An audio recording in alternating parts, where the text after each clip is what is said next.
Target classes में आपका स्वागत है। टारगेट क्लासेस मैथ्स और फिजिक्स की ऑनलाइन क्लासेस आपको तक के मुहैया कराती है। यूट्यूब चैनल में ये आप मेरी पहली कोशिश है।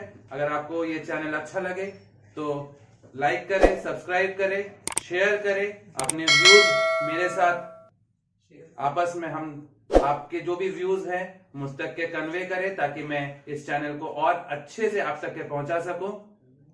उम्मीद है आपको मेरे वीडियोस पसंद आएंगे, तो जरूर जरूर जरूर लाइक और सब्सक्राइब जरूर करें और अपने दोस्तों, अपने फ्रेंड्स को भी इस चैनल के बारे में बताएं।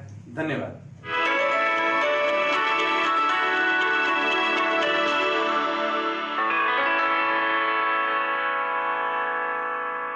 Elastic potential energy in a stretched wire. आपके पास सपोज एक कोई वायर है, मान लीजिए इस वायर का लेंथ है L, इस वायर का लेंथ है L और इसका एरिया ऑफ क्रॉस सेक्शन जो है that area of cross section is A। Wire का जो लेंथ है that is L and area of cross section जो है दैट इज A। अब आपने इस पे कुछ वर्क किया, इसको आपने इसको स्ट्रेच किया। इस वायर को जब स्ट्रेच कर रहे हैं तो सपोज उस वायर का increase in length suppose is denoted by delta L।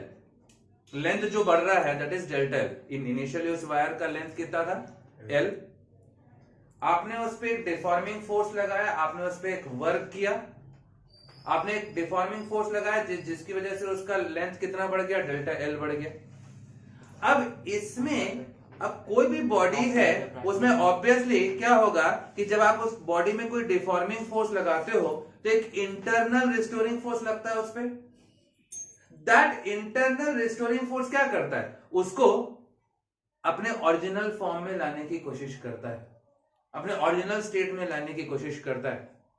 तो क्या हो रहा है कि that is stored in the form of potential energy. तो वही पोटेंशियल एनर्जी आपको निकालना है, elastic potential energy in stretched wire.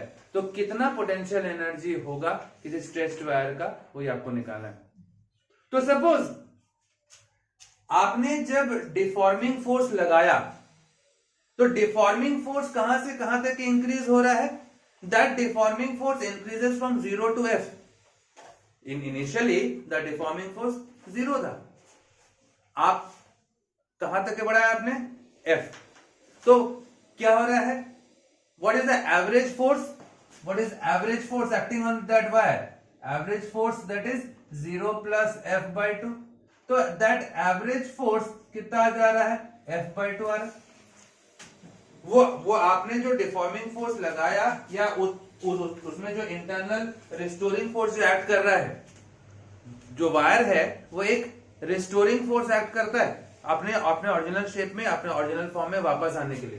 तो वो एवरेज रिस्टोरिंग फोर्स कितना हो रहा है, that average restoring force 0 plus F/2। Initially restoring force कितना था 0। जब आपने कोई वर्क ही नहीं किया तो रिस्टोरिंग फोर्स क्या लगेगा 0।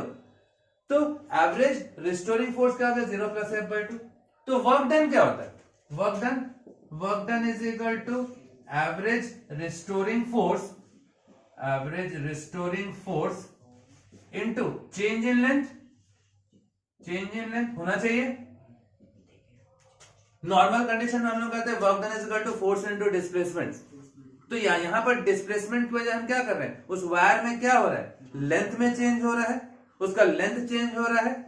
तो लेंथ चेंज हो रहा है तो वर्क डन क्या हो रहा है, work done is equal to force into change in length, average restoring force into change in length. तो ये वर्क डन कितना हो जा रहा है, एवरेज रिस्टोरिंग फोर्स क्या हो गया F/2, चेंज इन लेंथ कितना हो गया डेल्टा L। ये होगा चेंज इन लेंथ कितना हो गया, इनिशियली उस वायर का जो लेंथ जो था, इनिशियली उस वायर का लेंथ था L, आपने डिफॉर्मिंग फोर्स अप्लाई किया, उसका जो लेंथ है कितना हो गया, चेंज हुआ कितना हो गया डेल L बढ़ा। अब work done restoring force into change in length. अब मैं मान लिया work done is equal to half. अब देखिए मैंने यहां पर ए से डिवाइड किया, एल से डिवाइड किया, ए से डिवाइड किया, एल से डिवाइड किया, ए से मल्टीप्लाई किया, एल से मल्टीप्लाई किया, चलेगा? मल्टीप्लाई भी किया, डिवाइड भी कर दिया, चलेगा? तो F by A delta L by L, what is F by A? Stress. But आपको मालूम है एफ बाई ए क्या होता है? F by A stress, force acting per unit area, and delta L by L is equal to strain. यही होगा, यही होगा, force upon area, force acting per unit area, that is stress. Change in length upon original length, that is strain. तो क्या हो जाएगा? And what is a into L? अब समझिए, ए इंटू एल की बात करें, वायर है, एक वायर है, किस शेप का है? सिलेंडर। अब एक सिलेंडर का वॉल्यूम क्या होता है? पाई आर स्क्वायर एच होता है। Volume of a cylinder is pi R square H. Wire भी एक सिलेंडर है, वायर भी एक सिलेंडर है, तो उसका वॉल्यूम क्या होगा? Pi R square H. तो पाई आर स्क्वायर क्या होता है? सर्किल का एरिया ऑफ क्रॉस सेक्शन। उस वायर का जो एरिया ऑफ क्रॉस सेक्शन है that is pi R square. तो आपके पास वॉल्यूम क्या हो गया? ए। हाइट की बात करें, एक वायर है, हाइट बोलो या लेंथ बोलो, बात तो एक ही है, तो हाइट की जगह पे अपन लेंथ कह सकते हैं। So this A into L क्या हो जा रहा है? This A into L is volume, है ना? तो हमने कहा एफ बाई ए स्ट्रेस है, delta L by L strain है, एंड ए इंटू एल क्या हो गया? That is volume. तो देयरफॉर आपके पास क्या आ गया? वर्क डन क्या हो गया? Work done is equal to this is half force upon area, that is stress, into change in length upon original and strain into volume. ये your half stress into strain into volume. This is your work done. Half stress into strain into volume. Now, अब जैसे मान लीजिए मैं volume, अच्छा अभी मैंने starting में मैंने क्या कहा था? This work is stored in the form of potential energy. यही जो वर्क हो रहा है, this work is stored in the form of elastic potential energy. वो आपने उसमें डिफॉर्मिंग फोर्स लगाया, वायर में डिफॉर्म हुआ, उस पर एक रिस्टोरिंग फोर्स लग रहा है। वायर भाई उसकी वो एक इनहेरेंट प्रॉपर्टी है, उस वायर की इनहेरेंट प्रॉपर्टी है कि वो अपने ओरिजिनल फॉर्म में वापस आने की कोशिश करता है, इसलिए वो उसमें एक रिस्टोरिंग फोर्स लगा रहा है, इसमें एक रिस्टोरिंग फोर्स लगा, तो वर्क डन हो रहा है। तो this work done that is stored in the form of potential energy of the stressed wire. So but work done is equal to potential energy of wire. This work done is stored in the form of potential energy. तो therefore इस work done के potential energy अपन यू लिख सकते हैं। Potential energy को अपन you से डिनोट कर रहे हैं। वर्क डन, जो भी वर्क हो रहा है, वो जो रिस्टोरिंग फोर्स लगा रहा है जो वायर, दैट रिस्टोरिंग फोर्स एक वर्क हो रहा है, तो वो वर्क डन जो है that is stored in the form of potential energy. तो ये जो work done is stored in the form of potential energy, that is half into stress into strain into volume. This one is you energy and this is your volume. अब मैं अगर volume को अगर divide करूं U by V, मैं अगर U by V करूं, मतलब potential energy per unit volume, ये तो मतलब हुआ ना। U बाई V क्या हो रहा है? Potential energy per unit volume, that is half into stress into strain हो जाएगा, होना चाहिए। दिस इज क्या हो गया? Potential energy per unit volume, that is half into stress into strain. Potential energy per unit volume, that is half stress into strain. ये हो रहा है? Yes sir. अब मान लीजिए हमने यंग्स मॉडुलस की बात की थी। What is Young's modulus? Also Young's modulus Y, हम लोग जनरली यंग्स मॉडुलस को वाई से डिनोट करते हैं। Young's modulus Y that is stress by strain, stress by strain होता है, implies stress is equal to Y strain हो जाएगा, होना चाहिए। Young's modulus of elasticity, Young's modulus of elasticity क्या है? Stress by strain. तो stress by strain that is Young's modulus. तो स्ट्रेस क्या हो रहा है? Stress equal to Y strain.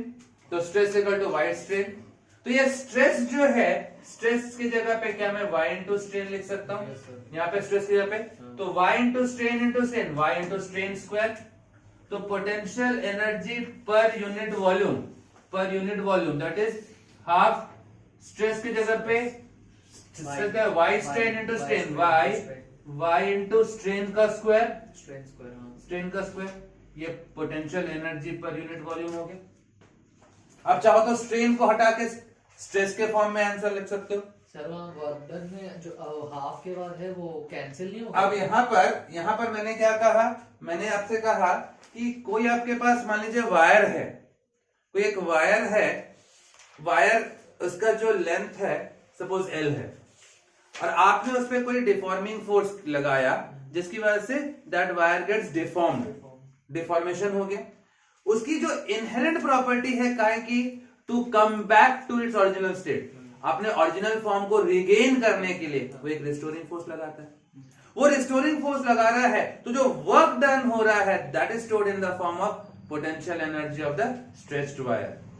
That work done is stored in the form of potential energy. तो अब सवाल है कि कितना वर्क डन हो रहा है, ये निकालना है। अब सवाल है भाई, जब आपने डिफॉर्मिंग फोर्स नहीं लगाया तो क्या उस पर कोई रिस्टोरिंग फोर्स लगा? क्या नहीं लगा। आपने जब डिफॉर्मिंग फोर्स लगाया कुछ तो उसका फाइनल रिस्टोरिंग फोर्स था सपोज F। तो what is that average restoring force? That average restoring force जो लग रहा है दैट इज 0 प्लस F/2। तो that is your average restoring force, F/2 आ जा रहा है। What is work done? Work done is normally हम लोग कहते हैं work done is force into displacement. तो यहाँ पर एवरेज रिस्टोरिंग फोर्स इनटू यहाँ पर डिस्प्लेसमेंट किस चीज का? Change in length. तो आपके पास चेंज इन लेंथ, तो आपके पास एवरेज रिस्टोरिंग फोर्स क्या हो गया? ये आपके पास F/2 change in length delta L। मैंने A से मल्टीप्लाई किया, A से डिवाइड किया, L से मल्टीप्लाई किया, L से डिवाइड किया। F/A that is stress, delta L/L is strain and A into L that is volume of that wire. तो आपने पुट कर दिया। ये जो वर्क हो रहा है this work is stored in the form of potential energy. तो this work is stored in the form of potential energy U। अब ये वॉल्यूम को आप इधर डिवाइड कर दीजिए तो potential energy per unit volume हो जाए। So this is potential energy per unit volume that is half stress into strain. अब आपको मालूम है यंग्स मॉडुलस क्या होता है? Young's modulus is stress by strain. Young's modulus is stress by strain. तो स्ट्रेस क्या होगा? Stress equal to y times strain, stress equal to y times strain. तो मैं स्ट्रेस की जगह पे y स्ट्रेन पुट कर रहा हूं, आपके पास एक और रिलेशन आ जा रहा है। तो this is your potential energy stored in a stretched wire. So potential energy of a stretched wire is either आप लिखिए उसको हाफ स्ट्रेस इंटू स्ट्रेन या हाफ y इंटू स्ट्रेन का स्क्वायर। ठीक है। अगर आपको आज का मेरा ये वीडियो पसंद आया हो तो कृपया इसे लाइक करें, शेयर करें, सब्सक्राइब करें मेरे चैनल को। अगर आपका कोई कमेंट अगर है इस वीडियो पे तो जरूर मुझे इस अपने कमेंट से अवगत कराएं। कोशिश करूंगा कि नए नए टॉपिक के साथ हर रोज आपसे मिलूं। तो आज के लिए बस इतना ही, फिर से मिलते हैं अगले टॉपिक में अगले दिन। नमस्कार।